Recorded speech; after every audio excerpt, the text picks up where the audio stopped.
Welcome back to Who Are You, a CSI podcast. I am Lauren, and I've seen CSI through and through around 3 to 4 times. And I'm Nick, and I'm investigating these episodes for the first time. And today we are reviewing Season 1, Episode 11, I-15 Murders. Director is Oz Scott. Writers are Anthony E. Zeiker, Carol Mendelson, and Eli Talbert. Original air date of January 12th, 2001. So our first episode not in 2000. We've crossed over. Yeah. This is like usually a big deal for TV shows. You come back from like the Christmas break, and you're trying to get everybody back into watching your TV show again. Yes, and you're hoping that people return. So they try to initially entice us in by showing us scenes of the Vegas Strip, which, not surprising for the intro to the show. And then we go to a grocery store. Yes. We have, by the way, the initial Vegas score of this episode was a 3. Okay. There's a lot of additional Vegas scenes, including right after the intro, the music and the, what do you call that? The credits. The credit, yeah, opening credits. Opening credits. There's another one, and so then I end up upscaling. If you add those all together throughout the episode, you end up at a 4. So okay, which is very Vegas-y. And this episode feels very Vegas-y. And this is an out of 5 scale for those who are wondering. This is not an out of 10 scale. This is an out of 5 scale. So four out of 5 hotels. That's what, yes. Casinos. 4 out of 5 casinos. So we go inside of the grocery store with a older woman, with a cart shopping, and we see her go through a few aisles, and then we have a very dramatic dropped mustard scene where a jar, because sometimes mustard comes in glass jars, gets dropped and shattered on the floor. And then we cut to Grissom arriving to the store. There he meets Jim Brass. They find out that the missing woman is named Margaret Shorey. I did note, and Nick might have commentary about this, so Nick found out something very interesting about this episode, so we'll see when we want to share this. But Grissom touches this missing woman's purse with no gloves on. Yep. He just touches the purse, and I was like, what are you doing, sir? Put your gloves on before you... A lot of the things in this episode will probably harken back to early on in the show. Yes. There's some weird ADR, which is when they have people come in and record over their dialogue earlier. Yes. And there's in that first scene with Brass, they're talking about the new job, or the old job is what he calls it, right? Yes, Grissom stepping into Jim Brass's old role. Yeah, but that's where the ADR is, and I think that I went on Wikipedia, and the production code for this implies it was originally supposed to be right after the 2-part season premiere. And so we have a lot of the same themes going on. The Grissom stepping into a new role as we go through the episode. We hadn't really talked about, they hadn't done a lot with him taking over, and you see it happening in this episode, having to make judgment decisions. And the recent gambling plot with Warwick is sort of rehashing back to that first pilot episode, and the same thing, Sarah investigating him again, and a lot of those reasons might be to seamlessly weave this episode back in to the slate. Yeah, even though it was supposed to be a much earlier episode. Yeah. But I think you'll see a lot of hallmarks of that really early episodes. Yes. Here, I kept being thinking they were doing it because people were they probably wanted people to watch the first episode who had heard about the show and wanted to get back into it, and then they were just they say everyone's name a lot and stuff like that, just to bring in new viewers. Yeah. It'd be a great idea. And then something, I don't know, I just I had to go check to see. I was trying to see if there was the internet had a fun fact or something about it, and I saw the production code on Wikipedia, and I was like, oh yeah, okay, that makes sense. And so a lot of these things I have to cut them slack and be like, yeah, they filmed this to be the second episode. It's not my favorite episode. We'll get to that later. I think they were just trying, early on they were just trying to choose strong episodes. Yes. That's fair. Make the show as successful as possible. So after touching the purse without gloves, Grissom then decides to take it up a notch and licks mustard from the cart. Yes. Just takes a swash of, and he doesn't know it's mustard. Let's point that out, that he doesn't know it's mustard, but he takes a swash of mustard from the cart and just licks it, much to Jim Brass's and I think the audience's dismay. This then connects us to, was there a mop up in the aisle? Yes. Okay, well, what would you do if you dropped mustard? Oh, you would you'd go to the bathroom, you'd clean up. And so I like that. Grissom and Jim Brass, oh, go ahead. I like that someone in this store had to like clean up a jar of mustard on the floor, and this woman's cart was just here there the whole yeah, time. and that didn't set off and any alarm bells. He's like, yeah, I don't care. It's That's got a normal. purse in it. I'm just gonna leave it here. Don't care, just I'm gonna clean up back, around it. Go back to stocking. Yep. Fruit and veggies or something. Yep. So Grissom and Jim Brass head to the bathroom. Grissom realizes that the stall door has been Brilloed, so has been like scrubbed clean. We move to Grissom investigating the door, and he reveals the note that reads, "I've killed 5 women, catch me if you can," which then brings us to opening credits. Yep. It was kind of a long intro, actually. It was a pretty long intro. It was. I actually noted that because usually my credits note in my notes is higher up in the page, and I was like, oh, this is like fairly low in my page as far as like where it laid in my notes. I bet you they intended it to be like right after the aisle scene originally, but once they showed you the door and the billowing, they wanted to they were like, we got to keep going on that. Like the message is a good hook, right? Again, that might be an editing choice made because they're coming back, right? They don't want people switching over to watch, I don't know what was popular in Friends, How I Met, or 2000, How I Met Your Mother, or Friends, or something, right? Like they want you staying on watching, right? Yeah. So we go to open credits. We then go to Grissom in the lounge area of headquarters giving out cases to the crew. Sarah Seidel gets a 419. Nick gets a 416 from a quote-unquote friend of yours. And this is when we also learn or are reminded that Grissom needs to talk to Warwick, and Sarah also fills him in that she filed her report on him. So we kind of get a lot of information in a fairly short period of time. We pop on over to Warwick in the locker room where Grissom confronts him about being at the casino. Warwick tells him that he was not gambling, though. That's not what he was doing. Like, he was at the casino, yes. He was not gambling. Yeah, and then they kind of cut us off, right? They kind of cut us off. They keep the audience in the dark for real obvious reasons. Yeah. So, go ahead. I said, I was trying to think when this note applies, but it applies to this whole episode. I wrote down that everyone in the show needs a class in communications. Yes, I agree. They refuse to just come out and tell the person that they're talking what they're to thinking. what they ask the question they want to ask or do the thing. They just keep beating around the bush. Yes. And direct communication, folks. This episode is so full of it. Just tell people what you want to tell them. Just be direct.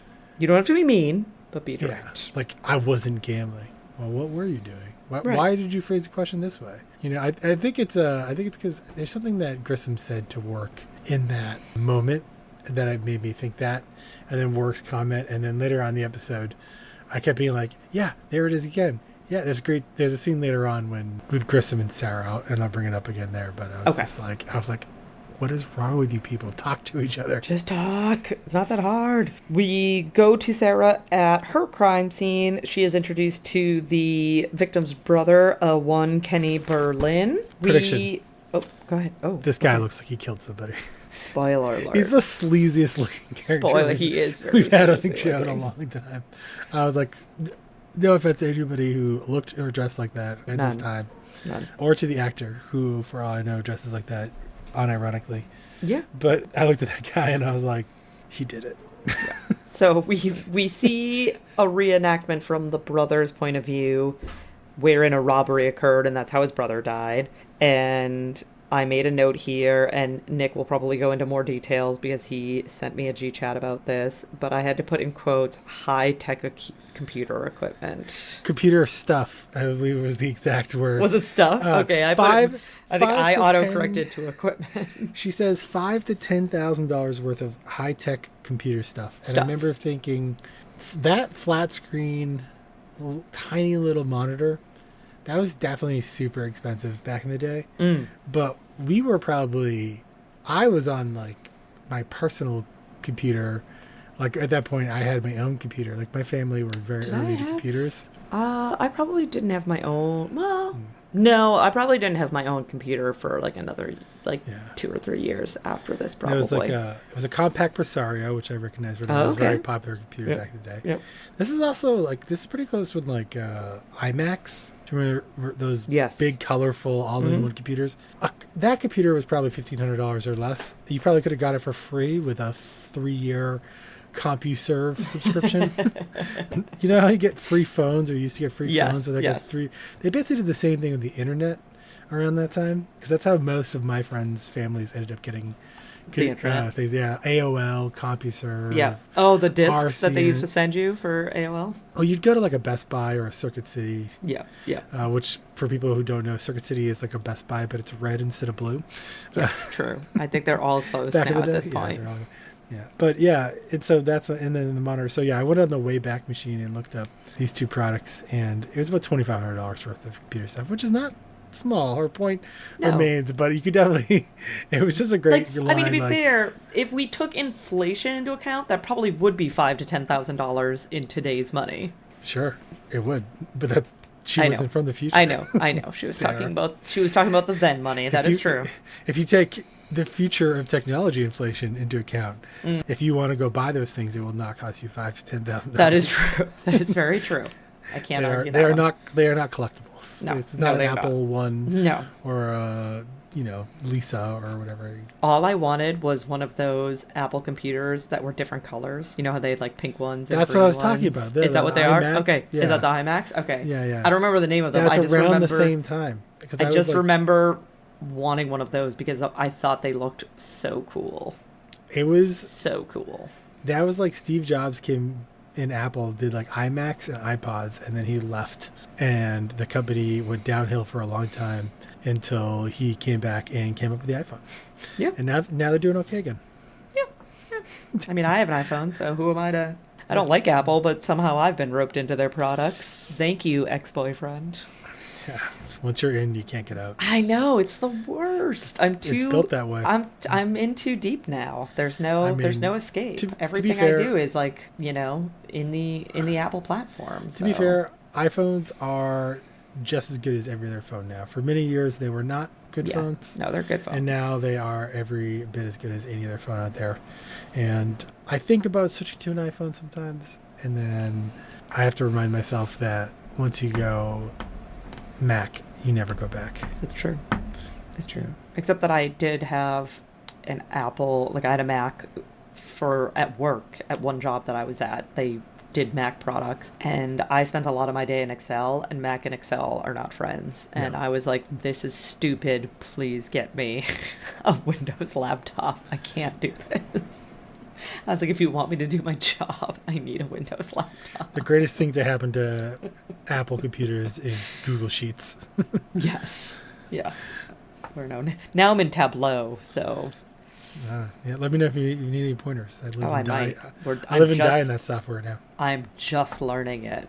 There's not that much to it. Everything is hard.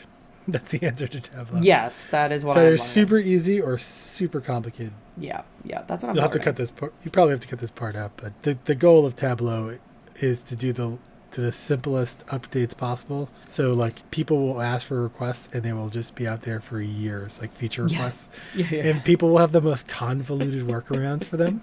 And they're like, no, it's not okay. that's not. Don't accept it. Yeah. Fight it. I can't stand it. Yeah, no, I like almost all our reporting is in Tableau. It's like my number one tool at work. Oh, all right. Well, we'll talk later. But so we go to Nick arriving at his crime scene. He is reunited with, I don't know if we ever got her name in the episode, to be totally honest with you, but we are reunited with the call girl from an earlier episode whose name is Christy Hopkins. And I legitimately cannot remember if we got her name in that episode. I feel like we never got. I think her first name. Yeah. Okay, maybe we got her first name, but we get her full name here, Christy Hopkins. She tells the story that she was in the shop shopping, minding her own business, not trying to steal, legitimately trying to spend her soft-earned money, and got into a tussle with the guard, and the guard spit on her, and that's when she retaliated. So Nick tells her after this explanation that he needs her shirt, and there's a weird little, like, every time I see you, I have to take clothing off, and... There's a couple funny things that happen in this scene. First off, the police officer who she's accusing of copying a field, that actor literally almost cops a field while they're filming this episode. Really? If you look back, like he's like when he's pointing at her, He's like, I was right like, at the chest I area. guarantee you he grazed. And I was like, it's sketchy old man. Sketchy old man. No offense to the security guard, if you're watching. No, he's probably a very decent human being. Who are we to but judge? But it's kind of funny, and I was like, I wonder if they'd like left that. I don't know if they did multiple takes, but I wonder if they like chose that take. Yeah, they thought it was funny.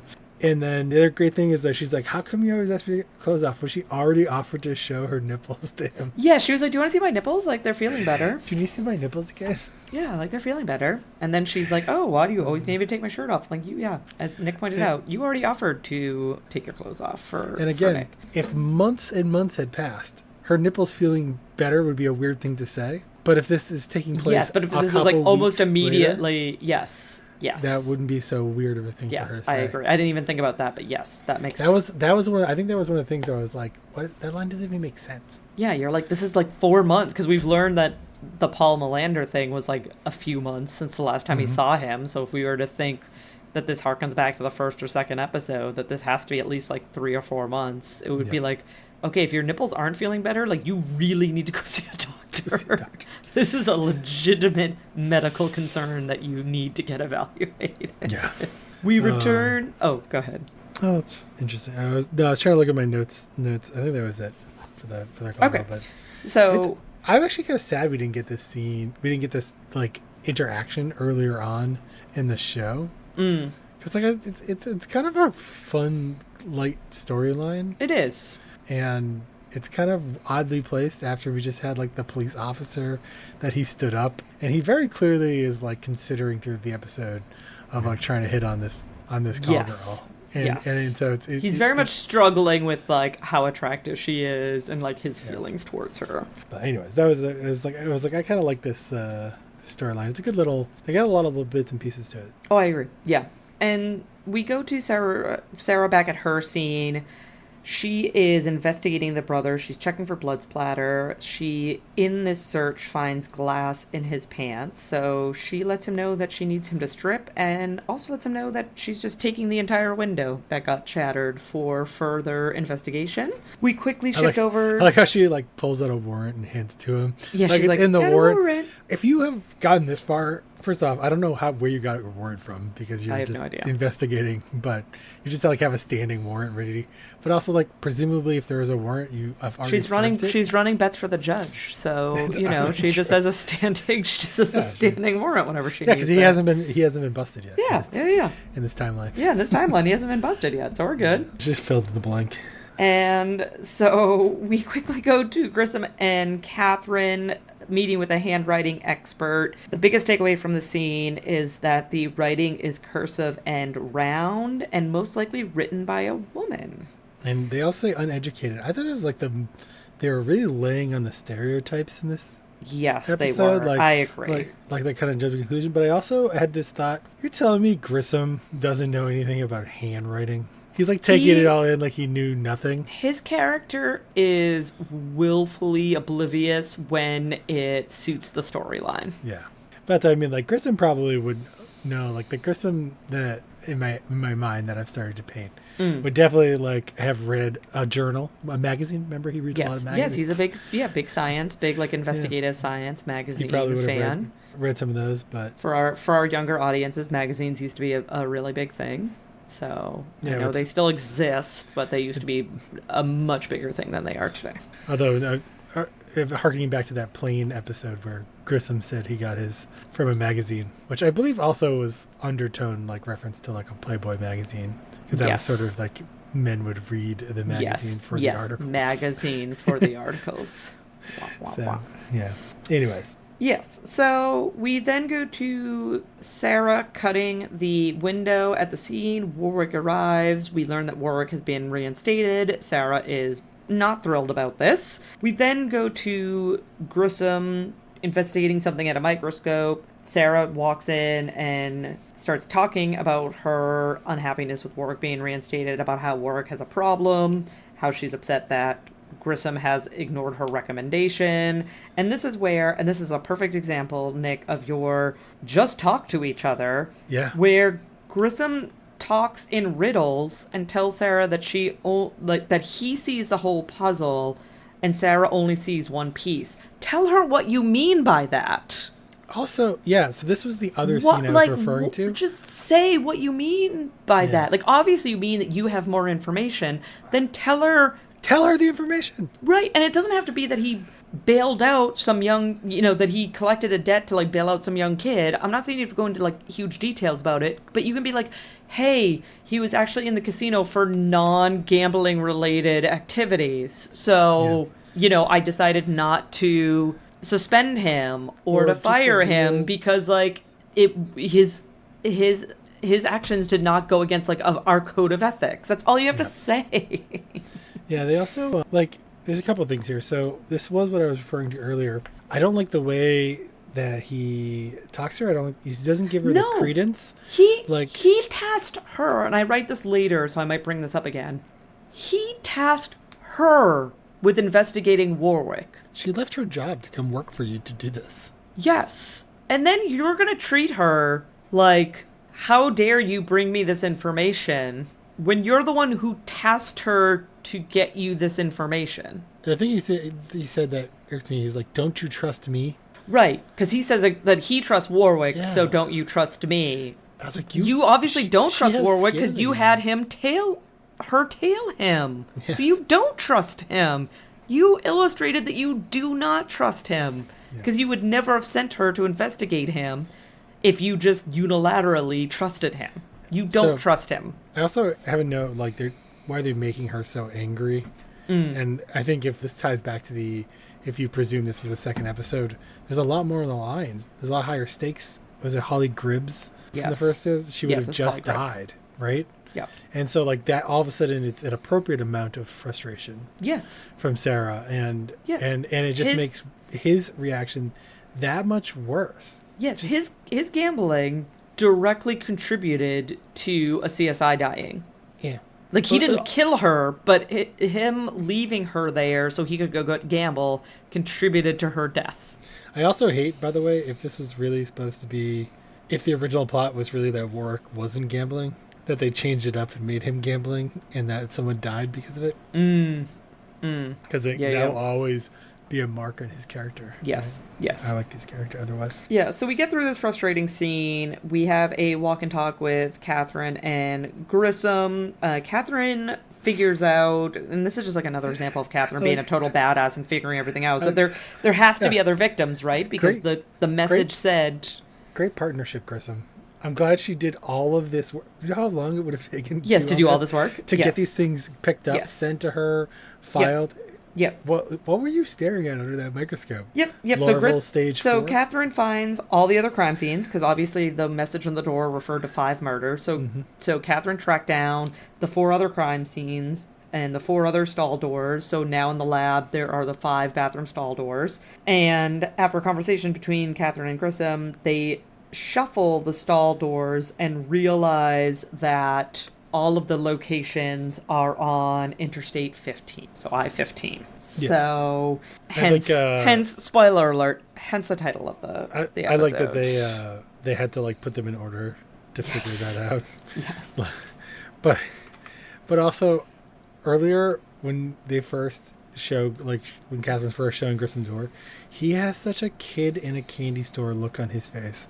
Yes. At the prospect of new evidence. And I'm like, dude, take this serious for a second.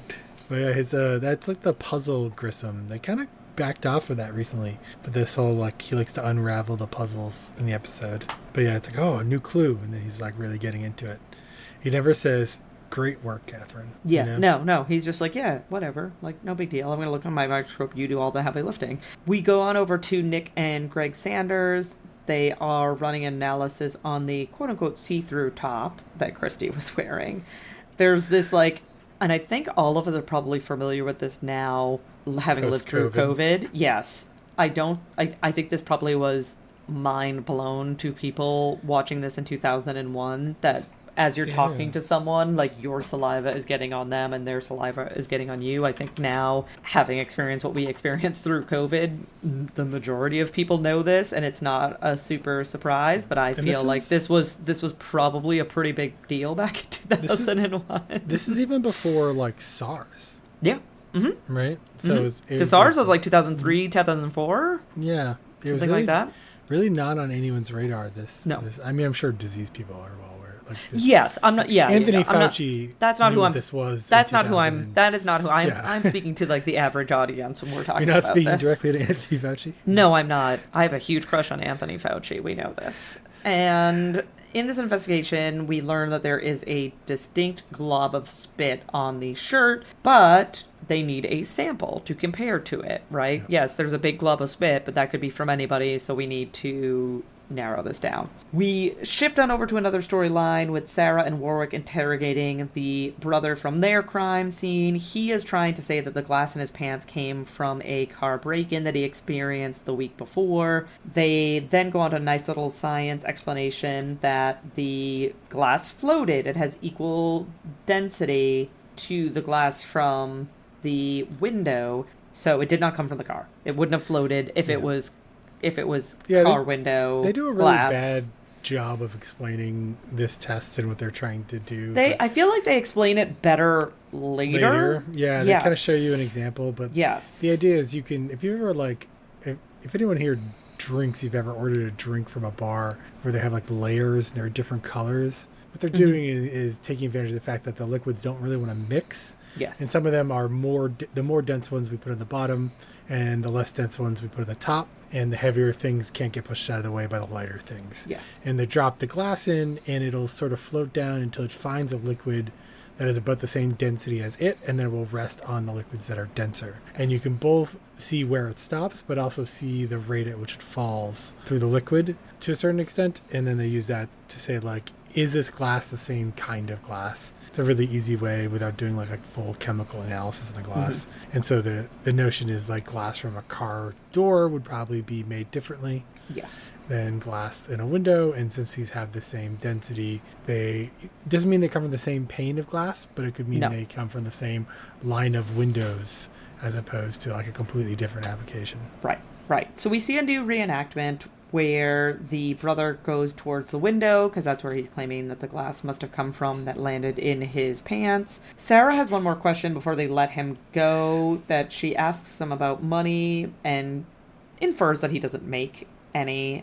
Once he leaves, Warwick is a little bit upset and telling Sarah that, you showed him all of your cards, and Sarah rebuts this and also says like, oh, well, you should know, fellow gambler. Like, there's a lot of like jabs in this episode in where Sarah gets, they do make Sarah seem unnecessarily angry in this episode. I feel like at one point she's like, oh, it's a flaw. Yes. It's like that's not a flaw. It's not a flaw. Keep it up. Yep. Nope. I agree. We go to Grissom and Catherine. Catherine lets them know that they're going to Moaba, which is on I-15. So when they arrive there, Jim Brass has a quick conversation with Grissom about Nick doing favors for a hooker. So like there's some talk in the office in the cubicles about what Nick is doing.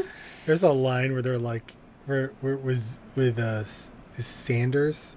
Sanders, yes. And it's like, oh, what is it, on the internet already?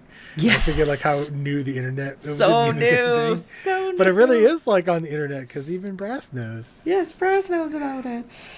So we realize that a kid found a body along I-15. It is blonde, but it is also blue, and we learn pretty quickly that the body is cold and stiff. We then move on over to Grissom and Catherine with the coroner. We learn that the victim's name is Joan Sims, and this is the first missing woman from the crime scenes that Catherine pulled together.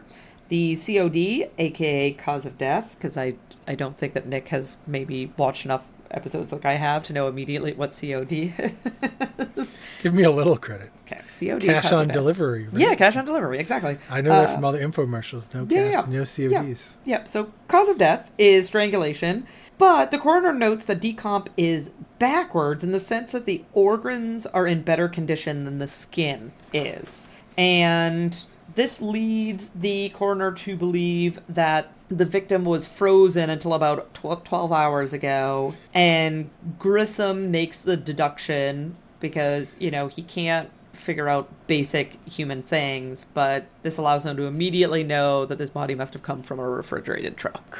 Yeah. Well, he's very brilliant where it works. He's, not at all brilliant where it doesn't work. Don't they also have like a slide where they're like, oh, there's some tissue and there's some ice crystals inside? Yes, I can't remember if it's here Yeah, or in a later yeah. scene, but yes, there is a But scene that they look I at a was thinking, it's sample. like, how do you know this came from a refrigerator truck? What if it's like just came out of their freezer? Have you ever tried to thaw steak, like a 1 pound steak out? It takes hours. Oh, With use like the a whole cold body. use the cold water method. Yeah, but I'm just saying they just took this body and chucked it out. It could easily just come out of a home freezer. Well, I think the idea is that they think it's been 12 hours since Yeah. it's been de-refrigerated, and it's so Oh, yeah, hot. Like yeah. it's like the opposite, that it's like Yeah. so hot that it's Yeah, thawed they're- out, but still not thawed out completely. So it must have been frozen completely because it's been 12 hours in like crazy Nevada heat, and it's still Plus they're- frozen they're- to a degree.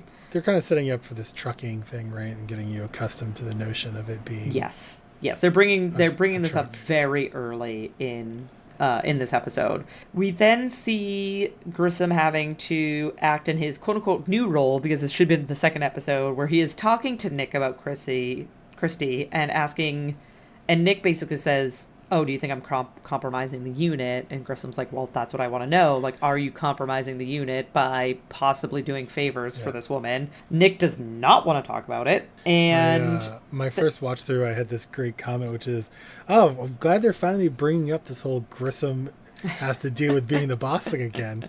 Because I was at that point, I was just thinking like, "Oh, 11 episodes took you a while to get yeah, to you're like, this has this." been a while for this to happen. Yeah, Yeah, so Catherine then comes in. She has gotten a list of refrigerated trucks, and one of them has a female driver. So, like, that must be our killer because the handwriting was female. We then go to Warwick shattering glass alongside Sarah Seidel, and this is when they discuss heckle marks, which is the direction that glass shatters in.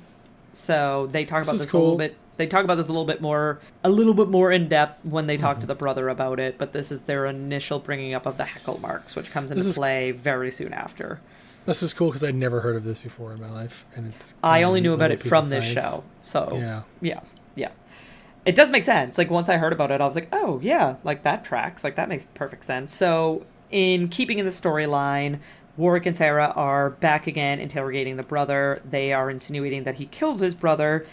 This is when we get the actual like heckle mark explanation, wherein that depending on did the glass break from the outside in or inside out, that determines the direction of these heckle marks. So they learn that in this case, the window was broken from the inside. So once they're done talking to the brother, they're out in the hallway. They realize that they need to look at this guy's computer because he lives on his computer. So they need to get a look at his computer. So they're going to get a warrant for his computer. Then we return pretty quickly to Nick going back to Grissom's office to talk about what he didn't want to talk about just a few scenes ago. And I did note, and I'm curious if you felt the same way, that there's a product placement here. Oh, really? Billy Bass. Oh, you know what? I did read that. You know, it's Because kinda Nick funny. is like waiting at the door and is like debating if he wants to go in or not. And then Billy Bass is like, Yeah, that's and his sings his security little thing. song. And Grissom literally says, "That's Billy Bass." You know, like Yeah. he's, I was It's, like, I was it's like, kind of the product right placement? time, but it's also kind of like the meme time for Billy Bass too, where like they just put it in. Yeah. But yeah, I could call it if it could easily be a product placement. So yeah, I think it's a product placement. So I'll give it to you. Nick Acer F2051 or whatever it was not a good product placement because No, they it's made not. you think it cost like $5,000 and It did cost not. like it was at its time It was a the lot most more affordable. expensive, one of the most expensive monitors you could buy. Yeah, but it still was not that expensive. But that would be a really bad product placement to make you think it's extremely expensive. Yes, I agree. Billy So- Bass, however, 2 easy payments of $9.99. Oh my gosh, I was so sad. I was like, $19.99. No CODs, which we just learned means certificate of death or Yes. cause yes. of death. Cause of death.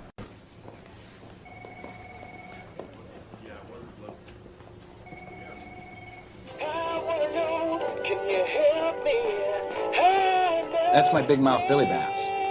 It's better than Watchdog. I got valuable stuff in here, you know.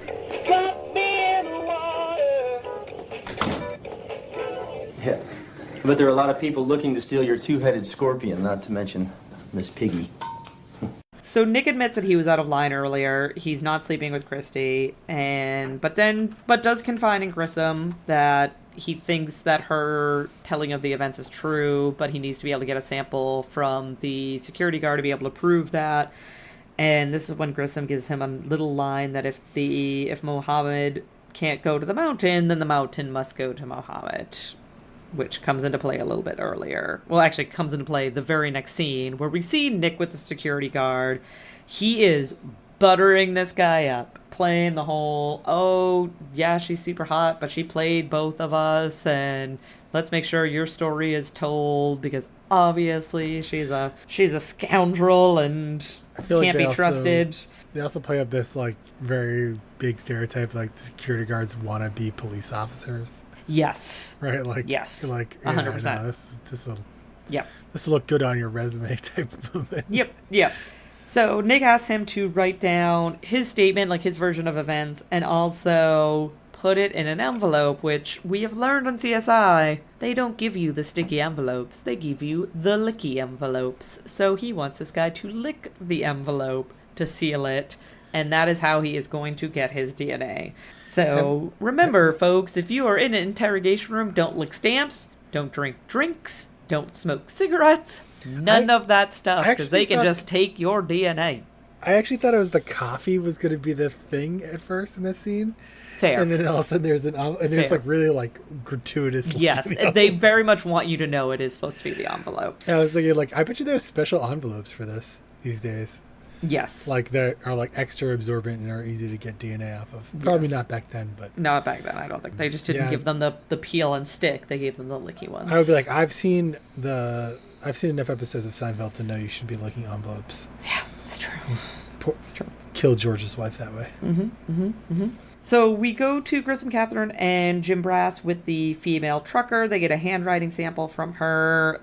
Catherine scans the sample. We learn fairly quickly that it is not a match to the stall door sample. And this is when Grissom gets the lovely idea that we should probably be looking for a man as the killer, and hence they saw this female truck driver traveling with her boyfriend. It is probably safe to assume that there are male truckers traveling with their girlfriends. What? No, never would have thought of that as a thing ever. So earlier on in the episode, when they first showed you the message, I thought it said we killed 5 women.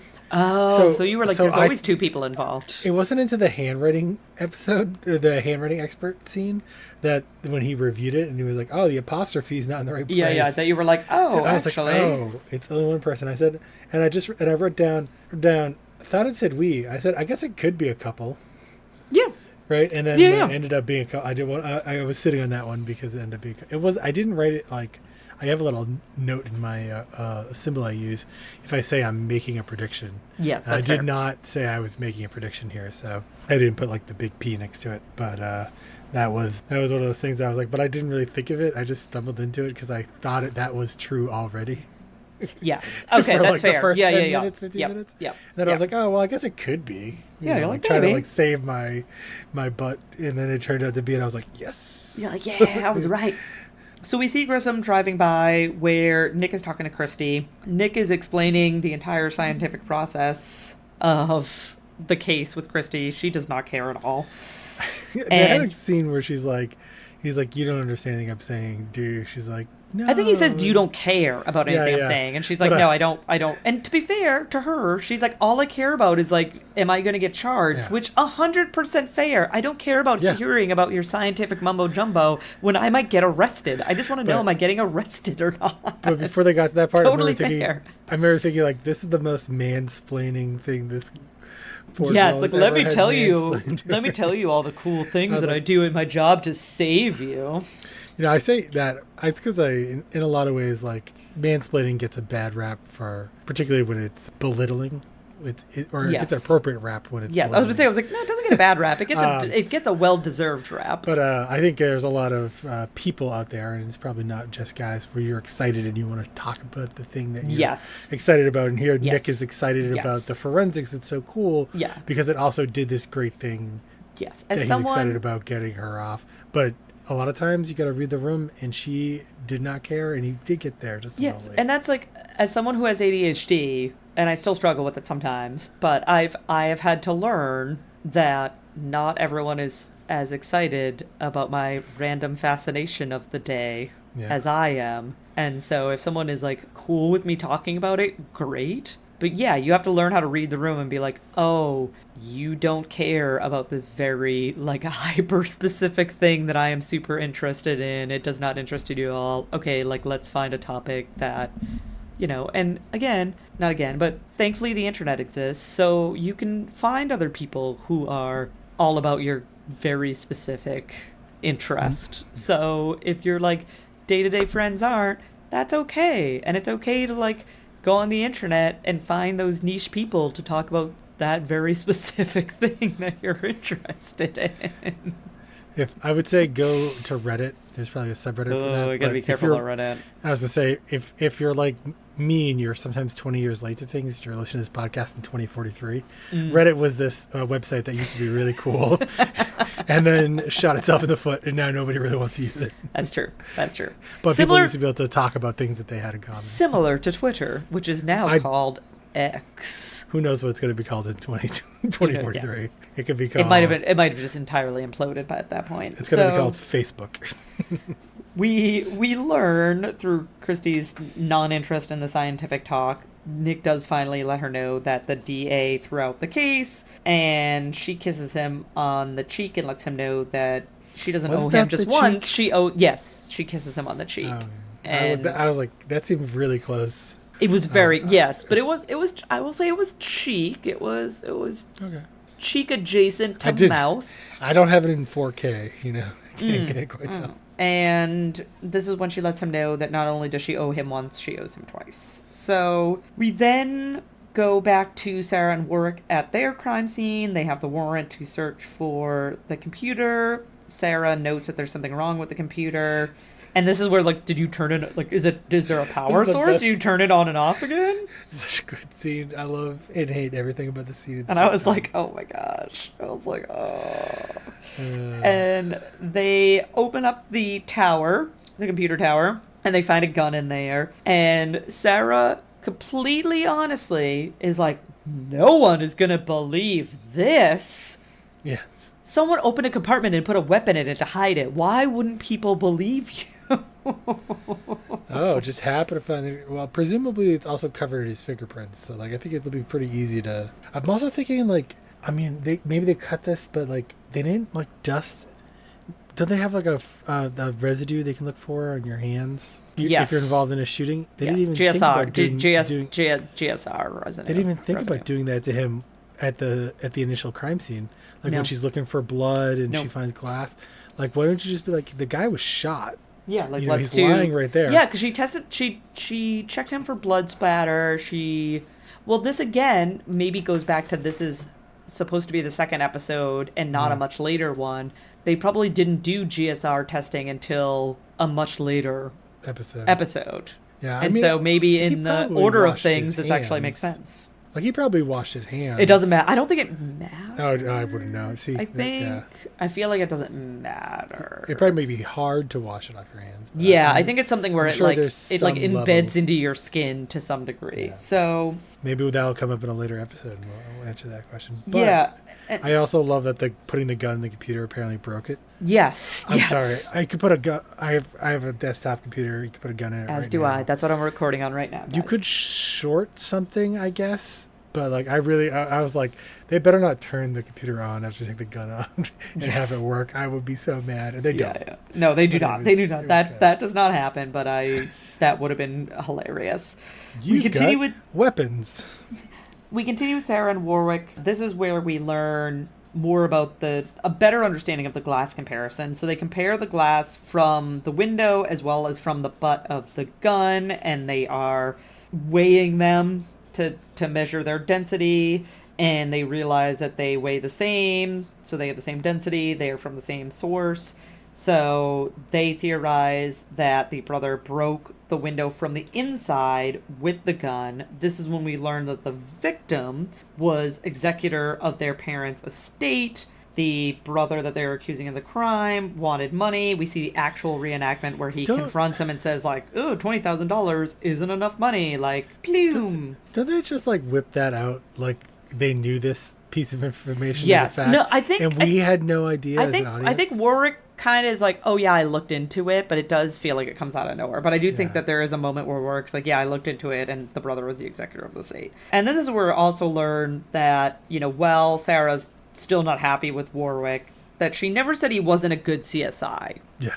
Right? Because Warwick is basically like, well, we got to this conclusion. And Sarah's like, yeah. And he was kind of like, oh, like, you believe me? And she's like, my problem with you was not that you... And then again, we were talking about... They're trying to make Sarah's anger look like a bad thing.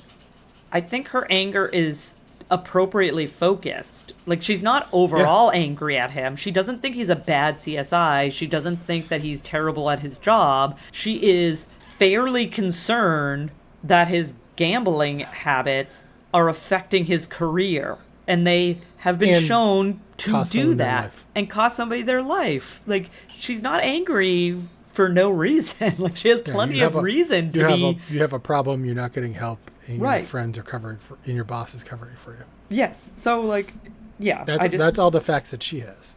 And and I'll admit here, if I have not admitted it already, I love Sarah. She's one of my favorite characters. So I also feel like I wanted to defend Sarah Seidel here a little bit. But I just feel like they're painting her as the angry woman, quote unquote. But I think she is fairly frustrated and angry in this episode. Like, she has every right to feel the way that she is feeling. These feelings are valid. Your feelings are valid, audience. This is one of those moments that made me want to look it up, right? Yes. And be like, this would be what is going on here? Different, because it just felt like it wasn't related to the same little thing. Yeah. You know what I mean? And so, it made me want to go look it up. And they do, like, reshoots and different things. And so, like, I think the scene with Warwick and Grissom when they're in the locker room and they're away from all the other characters, right? That's because they've done this, like, reshoot with just the two of them to change up the storyline from the, disappearing from Holly Cribs versus, like, it being the court hearing he was supposed to show up for. Yes. Right, but like a lot of the stuff that they shot, they aren't going to throw away or reshoot of these scenes, like here, and you can't change the tone.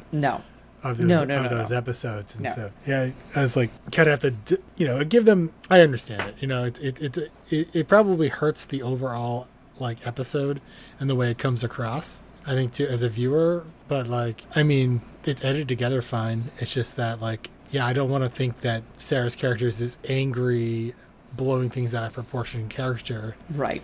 I think she's being normal. Yes, I agree. We then go to a scene with Grissom and Catherine. They are doing some vehicle tracking. I had to joke, or I had to laugh in the sense of a lot of the conversations happening right now around AI, that Grissom is worried that tech will make them obsolete. And I was like, this tech is what you're scared about? This is the tech that you're afraid of? Like, oh, my friendo, wait for 20 plus years when AI becomes a thing, because all my job wants to talk about right now is AI and how it's going to be the future of our business, which is great when you work in tech. Makes you feel good. Business. Yeah, it feels great. Yeah. So we see a truck elimination segment where they basically are like, okay, show me trucks that, like, deliver on I-15. Okay, show me trucks that deliver to grocery stores. Show me trucks that, so they basically keep going down the step of criteria until they get to one truck. I cannot begin to tell you the number of things in this scene that get to me. Okay. But I decided on a favorite one. Oh, let's hear it. I want to hear it. So, in general, the order of the questions, like, I want to point out that the last question they asked was trucks that delivered to Marty's market yesterday. Yes. You couldn't have started with that? That probably would have got you a really small number to start with. Yeah, you couldn't have just started with that one? I thought I literally I knew it did the same thing. Immediately after saying trucks that have deliveries to supermarkets and whatever. And I was like, delivered to Marty's the supermarket yesterday and had a refrigerator. Yeah, so they're all like, they keep asking questions that are like subsections of the question before. Yes. And like maybe they didn't think of it right away, that thing. But my favorite part was they had just said, like, oh, trucks. They had just done, like, trucks that were in Las Vegas yesterday, right? Yes. And then they show a map, and it's not just Las Vegas. You see parts of California, or not just Nevada. It's parts of California. I don't know, maybe parts of some of the other Four Corner states. Yeah. But or the adjoining Four Corner states. And so they then say trucks that don't travel out of state. So these are all trucks that were in Las Vegas yesterday. But they said travel. No, they said trucks that do travel. No, they said eliminate trucks that don't travel out of state, which is fair. Then they have a bunch of trucks in California come off the map. But those trucks in California had to be in Las Vegas yesterday, so they had to have traveled out of state. So it's just like obviously the graphics didn't really match up with the dialogue. They weren't purposely matched up, and I was like, wait, that shouldn't have gotten you anything. You were like, no, that's not true. I was like, it's impossible for that truck to have met those two criteria and been eliminated. So that was my favorite part, because I do a lot of data work, and a lot of times we're trying to figure things out, and you have to ask these kind of questions. I'm showing Nick my little kitten who has a cone of shame on at the moment because she got spayed today, and she does not like the cone of shame. She is not a fan of it at all. But we were looking at, what are they called? They're not called donuts. I want to call them donuts, but they call them recovery collars. Recovery collars. So we were looking at recovery collars before we started recording today, and I found one that I might buy two, because technically weight wise she should be in the bigger category, but she is a Bambino cat, so she is very long but very narrow. So I'm worried that if I go the size up, that it's going to be too large for her. So I might just buy both and then just donate them to like a cat rescue. You know what I mean? Like, okay, if this one doesn't fit her, then I'll just donate it to a cat rescue, and then they can use it. Grissom doesn't know this, but Amazon is going to take a lot of people's jobs. This is true. Amazon is going to take a lot of people's jobs. They have a very good return policy. Mm-hmm, so they do. If you do buy two and one of them doesn't work, you can always return it pretty easily. I mean, I think I'd probably I would probably just donate it to I'm sure a cat rescue could use one. I'd feel better about like giving it to a cat rescue, and like, all right, I gave $15 to Amazon, but at least that then went on to help an animal rescue. Actually, you could just give it to a cat rescue, and then you could just claim it as a donation on your tax. I know, that's such a pain in the butt though, but it is a true story. Okay, so sorry, we got distracted. My cat distracted me, which is a pretty normal occurrence in this house. So normal occurrence with cats. That's also true. Yes, with any cat. Yeah, put me in another house with cats, and I also get very easily distracted. It doesn't have to be my own cats. So we then see cops pulling up to a truck driver making a delivery. We see very quickly that he has a girlfriend with him. Jim Brass clears the truck, so Grissom and Catherine can go inside. They check one fridge, nothing out of ordinary. They check another, and they find 3 dead bodies. Whoppity whop. All I can think of is every episode of SVU I've ever watched, and like the cops would not have allowed the CSI investigators to just go in by themselves when there's like an active missing person search. Yes. And we haven't even gotten to that part yet. Yeah. Grissom asks where Margaret is, because there's 5 victims. So they found 1 dead body on the side of the road. There's 3 bodies in the freezer. Thus, we are missing a body, and they assume that it's Margaret, the latest victim. And the truck driver is like, oh, screw you, man. And we see a reenactment of the girlfriend luring the victim. So the victim's in the bathroom trying to, like, wipe the mustard off of her shirt. And she claims that, like, she locked her baby in the car. She needs help. Mm-hmm. And Jim Brass, like, I get that he gets results. And I think this is also a harken. This also makes sense if this was supposed to be the 2nd or 3rd episode. The Jim Brass is a little bit more rough around the edges than he has been in more recent episodes, where he's kind of like softening up and becoming a little bit of a nicer guy. But he, in a sense, intimidates a truck driver and his girlfriend and is like, hey, like, you're going to get the chair. So whoever talks first, maybe you won't get the chair, which... I get that he's like, cut a deal. Yeah, like cut a deal. And so the girlfriend talks, like she starts talking. Does she? Well, she does she tell them where the person is? Yes, because then they have to search pretty extensively to find. Well, I mean, I guess she generally tells them where the victim is, because then we see Grissom and Catherine in the cabin of the truck, and yes, after some extensive searching, they find Margaret alive behind the seats. The front it's like seats a hidden of the compartment truck. Under a seat that's locked, and it's like, you didn't just like ask that question to the person who knows where she is. Yes. But yeah, it was a very dramatic scene. Very dramatic scene. They find Margaret alive. Yay. This is not, one of the victims survived, which is great. We want. No motive, no explanation of why they're kidnapping and killing people. This is based on a true story. Is it? Yes. Oh, by the way, I learned in reading Wikipedia to find out this was the second episode. I also learned that the airplane episode is also based on a true story. Oh, that I did not know. That happened like 4 months before the episode aired. Oh, okay. That I did not know. But this is based on a true story. So that's interesting. Yeah. But, yeah. They also did never explain why they dropped off a body on the side of the road frozen. No, they don't. Yeah, because why not just keep it in the freezer? There was definitely room for more bodies in that freezer. Yes, there's plenty of room. You could squash them. You could bend and fit another body in there. There was like another freezer box. It had pigs in it or something. Yes. Yeah, totally could have fit. So we very much changed tones where we go back to HQ and there's a kid waiting there. Sarah says that he looks lost. He lets her know that he's looking for Warwick. And so she asks, like, oh, well, do you want me to relay a message? And he just says, like, oh, just say that Jason says thanks. Warwick then comes out. They have a cute little interaction. We learn that Warwick busted him loose after Jason pulled a fire alarm.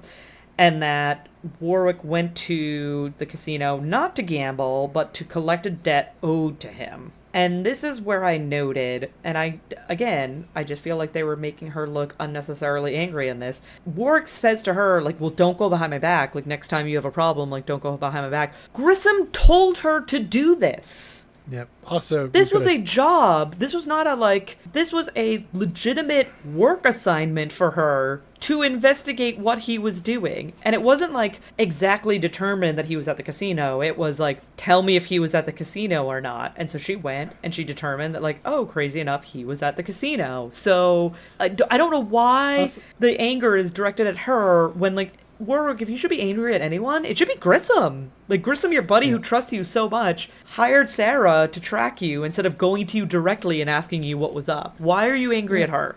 Also, when she was conducting her investigation and you said that you talked to her, you just didn't want to share all of the information, or we were in the case and she was clearly bothered, you didn't think it was important to communicate to her in more detail. Yeah. Stop. Don't keep people in the dark. And then be mad at them. Again, like, you don't have to reveal private information about work. I get, like, confidentiality. I'm a manager. I have had my employees tell me things that, like, I'm not going to then go tell the average person that I work with. Like, there is some level of confidentiality. But there's a way to go to Sarah and say, like, hey, I really appreciated you looking into this. I know you found him at the casino, but there are extenuating circumstances, and it doesn't warrant him being laid off, being... We had a private conversation about it. Yes. There's additional information. Yes. I can't share it with you. Right. Like, that's all you have to, like... He wasn't gambling. I literally had to have that conversation not too long ago at my work, where somebody that I worked with came to me and told me something very private, and they said, I don't want you telling other people about it, which is 100% fair and 100% their right. But I did have to relay, like, to some degree, like, oh, hey, this person is going to be out of the office for a few days. And I said, I have given the green light for them to have these days off, but I can't go into further detail as to why they need this time off. Like, I have green-lighted it. I am their direct manager. I have given the okay, but I can't tell you why they need the time off because they told it to me in confidence, and I'm going to respect that confidence. It's not that hard. It's not that hard. It's sort of almost like the opposite. Is I worked with somebody on a small team once, and they were out a lot, and I didn't really know what was going on. Yeah. But I had a lot of respect for my manager, and I said, I assume there's something going on. They said, yeah, I can't really talk about it. It's a private thing. And I said, okay. Yeah. And that person, and months later, that employee, when it was over, they had a health issue. And they didn't even really divulge that much. They were kind of private about it, but they said, yeah, I mean, I was out a lot. And they were leaving, I think, the company to go move to Arizona because it was going to be better for their health. All right, Nick, what did you think about this episode? So I realized in discussing the episode on this podcast that really the only storyline I don't like is the trucker storyline, I'll call it, or the kidnapped women at the supermarket storyline. Yep, the I-15, the title of the episode. Yep. Yeah. But I think it's entirely because, like, there's no explanation of what's going on. You know what I mean? It's just like, and it's like, I don't know, I was like, just chalk it up to being serial killers. I feel like they didn't even have to do that much explaining. I just needed a little bit more. Again, communication is important. Don't keep people Yes, in the it is. dark. Communicate So, with your friends and as- loved ones, guys. As a writer, you should also communicate with your audience and let them know why they just spent 20 minutes following this storyline. Fair. But I think I like the other storyline, so I'll rank it a little higher. It's like 3 out of 5 stars, maybe, Okay, for me. so yeah, I mean, I think I didn't really like this episode. I think I probably liked the I-15 storyline more than you did, but I think that's because I know that it's based on a true story, and I am probably You get that true inherently like crime. adding Yeah. content to the story that's not actually there in the episode. So like I'm filling in the blanks that the episode left out Yeah. because Well, I that's know the- more about the story. That's the part that I'm missing. Yes, so You know like what I mean? yes, so I think that's probably why I enjoy it. We've talked about this several times. I don't like how they portray Sarah in this episode. I Yeah. think they make her to be the angry woman, which she is justifiable in feeling the way that she is feeling, and I don't like that she is regularly dismissed and regularly downplayed and regularly blamed when like none of that should fall on her. I do like having a little bit more character development with Nick, right? Like I like this. He's kind of wrestling with how he feels about Christy, how he doesn't feel, like I like it. Like I feel this They were paints kinda Nick slow. in a good light. They were kind of slow to have character development for Nick, and now I think I know why, because they thought they already had done it. Yeah, they thought they'd already done it. Yeah, and so yeah, I actually, before I knew this was really the second episode, I would say my opinion on this episode was worse. If this was actually recorded and filmed as the 11th episode, written as like number 11, then this would be like worse. a much worse episode. Yes, that's fair. I think But that's entirely fair. I try to give them a little more slack on the Sarah situation, Yep. because I feel like it's half of the problem is context has been switched. Yes. Right? And Yep. just the way she acted, or the other way other people acted, may have acted differently because they thought the actors themselves had different contacts, or the directors, and so that one a little bit better too. But yeah, that was, I mean, I had that note earlier. I was like, why are they making Sarah so angry? Like, I don't like that. It's not a good character. I wouldn't want them to keep that up, but they do. She has some other moments in other episodes she's angry, and they do need to chill out on it a little bit. I don't know if they do or not, but I think that we shall see. I like the No spoilers. intellectual version of her character. Yes. It's okay to be righteously angry, but Right. when it's appropriate. Yeah. No. But I don't agree. make her angry for angry's sake. That's not a good No, character. I agree 100%. So next week we will be back with season 1, episode 12, Fahrenheit 932. I In look the forward to meantime, this episode based on its name alone. In the meantime, you can follow us on Facebook at Who Are You Colon, a CSI podcast. You can also find us on Twitter, aka X, Instagram, or Threads at Who Are You CSI Pod. And you can also email us at whoareyoucsipod@gmail.com. Please feel free to tell a friend about us. Use the hashtag WhoAreYouCSIPod. We are monitoring for that on social media channels, so definitely feel free to use it. And we love interacting with you guys, so definitely feel free to reach out, and we are happy to return that. And otherwise, we will see you next week. No spoilers. No spoilers.